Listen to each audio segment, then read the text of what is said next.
My name is Kyle, and I live in a haunted house in Edmonton, Alberta.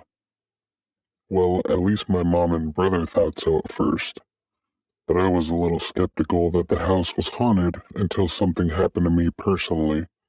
I'm 19 now, but this story takes place when I was 17 in the middle of August. First off, I'll list the events that happened to my mom and brother, predating the event that happened to me. My mom and brother have both had cases of sleep paralysis in this house, which had never happened before we moved in.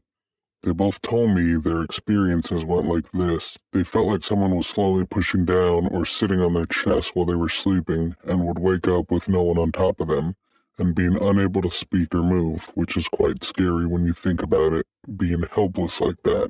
Another thing that happened to both my mom and brother was that while they were sleeping or on their bed, something would suddenly out of the blue yank off the covers and scare the absolute shit out of them. My brother has had this happen to him multiple times, whereas my mom has only had it happen once to her.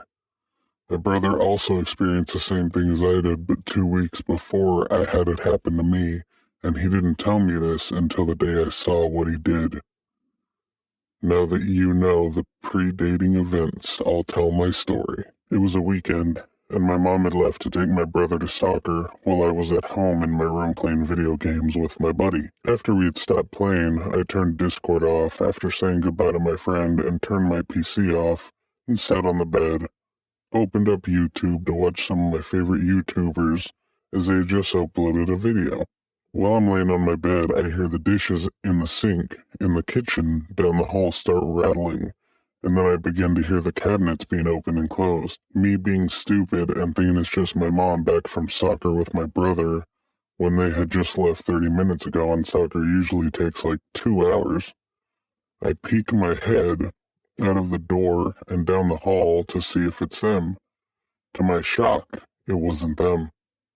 Instead, I see a black mist-like shadow person standing at the end of the hall that leads into the kitchen. In complete awe of what I'm seeing, I just stare at the things, unable to process what is in front of me. After what seemed like a minute or two, I dip back into my room and slam the door shut and sit against it. I remembered my phone was on my bed and slid it over to text my mom and ask her what the fuck I should do. She tells me to get the hell out of the house and go stay with friends until she gets back home with my brother. So I do that. I look outside my door and down the hallway to see if it's clear. Lucky for me, it was. Gathering my courage and grabbing my longboard, I book it down the hall and out the door of my house, grabbing my shoes on the way and stopping on the driveway to put them on. As soon as I had them on my feet, I popped my board on the ground and started off almost wiping out in my hurry. And over to the friend's house who I was previously playing games with before this shit hit the fan. Once I get there, he lets me in and we sit down. I tell him what I saw. To my surprise, he believes me. And he tells me that one time while he was staying the night at my house, he saw what I saw in the kitchen.